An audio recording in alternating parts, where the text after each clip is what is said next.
रिदा फाजली साहब का एक शेर मुझे याद आता है अभिनव कि हर आदमी में होते हैं 10-20 आदमी, हर आदमी में होते हैं 10-20 आदमी, जिसको भी देखना हो कई बार देखना जी। तो मुझे लगता है ये शेर जो है राहुल गांधी के ऊपर काफी सटीक बैठता है, क्योंकि मेरी पत्रकारिता की भी शुरुआत मतलब सफर की शुरुआत राहुल गांधी के सियासी सफर के साथ हुई 2004 में। और मैं कह सकती हूँ कि किसी नेता को मैंने जो सबसे ज्यादा कवर किया है, क्योंकि राजदीप सर जैसा मेरा बड़ा करियर नहीं रहा है और उनकी तरह मैं वरिष्ठ सीनियर सिटीजन अभी तक वहां नहीं पहुंची हूँ, पर जो छोटी सी पारी है राजदीप सर, उसमें मैंने किसी नेता को जो सबसे ज्यादा कवर किया है वो राजदीप सर को इस बात से आपत्ति है। नहीं, मैं देख रहा हूँ मेरे बाल सफेद हुए, आपके बाल अभी तक सफेद नहीं हुए। जी जी जी सर, आप देवानंद हैं अरे ये मत बोलिए देवानंद, मेरे कोई टीना मुनीम जीनत अमान तो नहीं है यहाँ।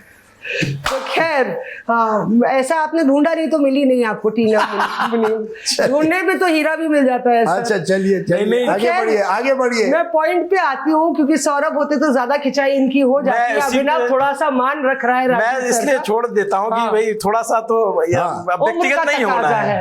उम्र का तकाजा, मैं समझती हूँ अभिनव आपकी संवेदना राजदीप सर के साथ है। तो खैर मैं ये कह रही थी कि 2004 से जो मैंने देखा, 2009 में मैं उनको ज्यादा फोकस से कवर करने लगी और एक बीट क्रिएट हुई थी उस वक्त में जिस चैनल में थी, राहुल गांधी बीट। तो मैं राहुल गांधी बीट की रिपोर्टर थी, क्योंकि राहुल गांधी बहुत ही ज्यादा उस समय डायनेमिक नेता, उस दौर के बहुत ही स्पीडी नेता थे।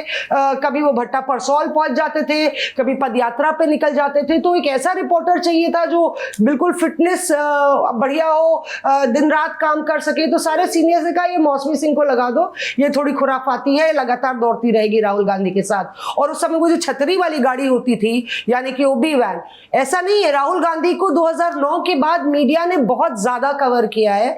एक वो वक्त भी आया जब भट्टा परसौल में हम लोग चल रहे थे और राहुल गांधी बाइक से पहुंच गए थे, हम लोग पीछे पीछे भागते हुए पहुंचे। सारे कैमरे राहुल गांधी के पीछे चलते थे और घंटों हम लोग चलते थे, पर पूरे दिन में सिर्फ एक बाइट मिलती थी, no tic tac, no interaction with Rahul Gandhi. और मैं अलीगढ़ के एक होटल में रुकी हुई थी, तो वहां पे एसपीजी के एक छोटा सा ऐसे ही थकेला सा होटल था अलीगढ़ में, उस वक्त ज्यादा होटल 11-12 की बात है। तो वहां पे एक एसपीजी वाले आए, बोले क्या मैडम आप बड़ा मुसीबत कर देती है। तो हमें लगा हम कौन है, नए नवेले पत्रकार हैं, हम क्या मुसीबत कर देते हैं आपके लिए। अरे मैडम आप इतनी तेज भागती हैं, राहुल गांधी जी बोल रहे हैं तुम लोग क्या दौड़ते हो, वो देखो वो इतनी यंग रिपोर्टर है, तुम लोग से आगे तेज रफ्तार से बढ़ गई। एक वो दौर था जब 11-12 का वो दौर था। उसके बाद बहराइच में राहुल गांधी यूपी इलेक्शंस की जो धूल फाक रहे थे और पूरा ग्राउंड पे चल रहे थे, उनकी बस चलने लगी थी। राहुल गांधी सत्ता वापसी चाहते थे कांग्रेस की 2012 की यूपी के रण में। और मुझे वो एक किस्सा याद आता है बहराइच का, जब मेरा जन्मदिन था, तो मुझे लगा आज मैं जन्मदिन का बहाना कह के उनसे एक टिक टैक आज तो ले ही लूंगी। शुरुआत हुई थी कवर करने की राहुल गांधी को। मैं दर्शकों को बता दूं, टिक टैक जो है, जो छोटा इंटरव्यू होता है उसको बोला जाता है, उसमें आमने सामने की बात होती है, मतलब टिक और टैक। तो हाँ, तो टिक टैक कर लूंगी। तो राहुल गांधी जैसे ही रैली से बाहर निकले तो मैंने कहा राहुल जी मेरा बर्थडे है, आज तो मेरे बर्थडे के दिन आपका इंटरव्यू बनता है। तो राहुल गांधी गाड़ी में फटाफट बैठ गया, मुझे लगा उन्होंने सुना ही नहीं। और रीता बहुगुणा जोशी तब कांग्रेस में होती थी, अध्यक्ष थी, तो वो पीछे बैठी हुई थी। तो उन्हें पीछे इशारा किया, बोला मेरा बैग जरा निकालिएगा। और उन्हें बैग निकाला तो मुझे लगा शायद तैयारी कर रहे होंगे इंटरव्यू की, और मतलब आज मेरा वो एक्सक्लूसिव सुपर एक्सक्लूसिव होने वाला है। तब राहुल गांधी ने बैग से एक चॉकलेट निकाली, शायद कैडबरीज थी एक छोटी सी, और वो थमा दी। और राहुल गांधी, मैंने कहा पर ये तो चॉकलेट है, मैंने तो इंटरव्यू मांगा था।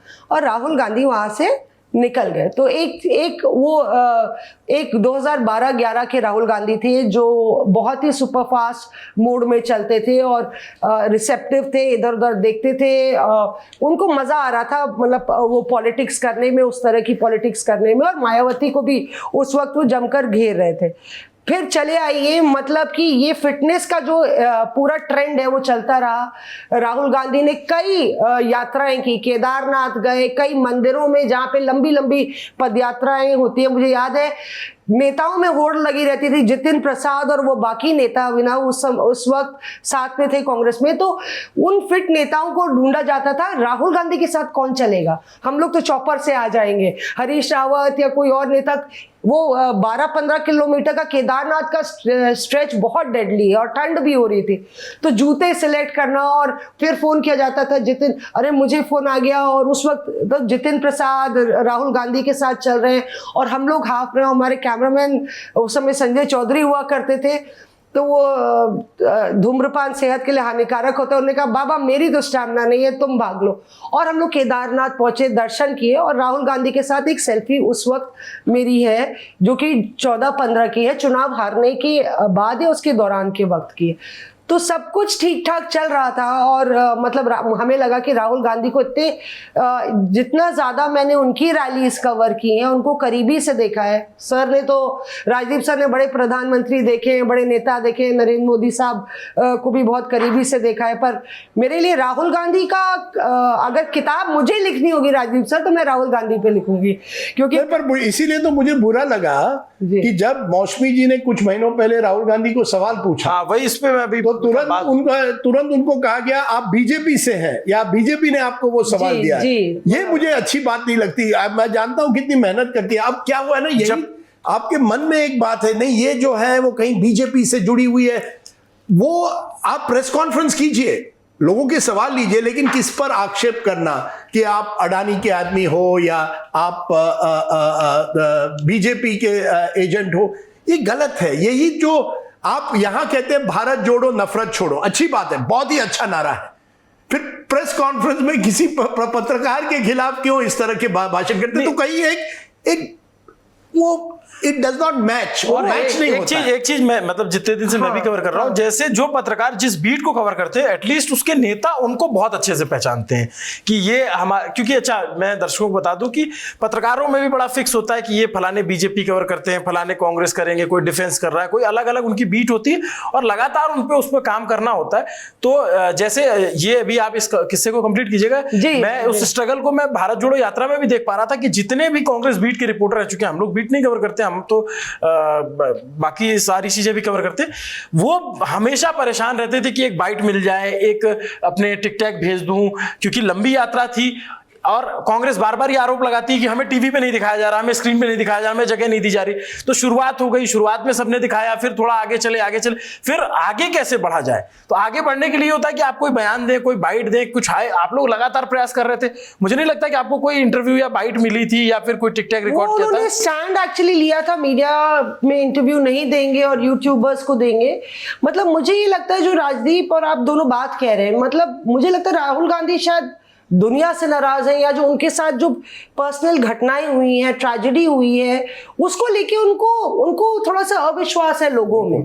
और मतलब ऐसा भी है कि राहुल गांधी ने हेलो हाय किया है, हेलो मौसमी हाउ आर यू, कोविड का काल था, पीपल के पेड़ के नीचे हम बैठे हैं आलती पालती मार के सीपी ऑफिस के सामने, और कोई भी आदमी नहीं दिखता था। तो जब जूम कॉल्स होती थी, राहुल गांधी की प्रेस कॉन्फ्रेंस होती थी, वो बताते थे कि मैंने पहले ही बोला था कि खतरा है। उस वक्त भी उन्होंने कहा, मतलब एकदम से मेरे पे सवाल आया तो बोले मौसमी कैसी हैं आप, कैसे हैं आपके सारे सहयोगी। तो एक वक्त पे आप मतलब एक आपका एक कंप्लीट डिफरेंट पर्सोना दिखता है, और उसमें कहीं ना कहीं मुझे लगता है कि वो ड्रिवन हो जाते हैं लोग, उनको जो बताते हैं, जो कहानियां उनको कहते हैं, या ओपिनियनेटेड हो जाते हैं, क्योंकि उन्होंने अपने घर के कपाट नहीं खोल रखे। आप लोगों से मिलेंगे, आप सिलेक्टिव लोगों से मत मिलिए। जब आप मिलेंगे तो आप जानेंगे जो आपके विरोधी हैं उनकी भी बात सुनिए। और अगर आप चाहते हैं कि पत्रकारिता निष्पक्ष हो, तो कांग्रेस कवर करने वालों को भी निष्पक्ष होना पड़ेगा ना, पत्रकारों को। वो आपकी भक्ति करें और बीजेपी वाले निष्पक्ष हो, ऐसे नहीं हो सकता ना। पत्रकार तो वैसे भी पत्रकार को ऑब्जेक्टिव होना चाहिए, चाहे वो बीजेपी कवर कर रहा हो या कांग्रेस कवर कर रहा हो। मौसमी ने बड़ी अच्छी बात की, एक पर्सनल ट्रेजेडी जब लोगों की, देखिए उन्होंने अपनी दादी को देखा जिस तरह से आतंकवादियों ने उनको मारा, फिर उनके पिताजी को जिस तरह से मारा गया, उनका कुछ साइकोलॉजिकल इंपैक्ट जरूर हुआ होगा। It was in his growing years. उनको शायद लगता है कि एक जनरेशन के नेता है, उन्होंने गांधी परिवार का बहुत फायदा उठाया, कांग्रेस का फायदा उठाया, लेकिन पार्टी को वापस कुछ नहीं दिया। तो एक उनको अविश्वास कहिए, नफरत में नहीं कहूंगा, लेकिन अविश्वास तो जरूर है। वहीं राहुल गांधी अगर उनको एक इस तरह कलावती जैसी महिला मिलती है तो उनको किस तरह से हाईलाइट किया जाता है, उनकी पीड़ा को, उनको उनकी फैमिली को के लिए क्या किया जा सकता है। और कुछ और भी ऐसे उदाहरण हैं जिन्होंने जब उन्होंने कुछ ऐसे लोगों को मदद भी की है। तो it's almost like there are two Rahul Gandhi, और या मल्टीपल कहिए या दो तो है। वही मैं बोल रही हूँ, कई चेहरे हैं। जैसे भारत जोड़ो यात्रा में भी राजदीप सर आप देखें तो राहुल गांधी का एक मुझे बिल्कुल एक ट्रांसफॉर्मेटिव रूप दिखा। वो इतना फिजिकल टफनेस, रोज हम लोग 22 किलोमीटर क्लॉक कर रहे थे। मतलब मेरे कैमरामैन मीडिया गाड़ी में चढ़ते थे और मैंने अपने फोन पे रिकॉर्ड किया कि लगभग 1.5 महीने तक मैंने रोज 20-22 किलोमीटर हम चले राहुल गांधी के साथ।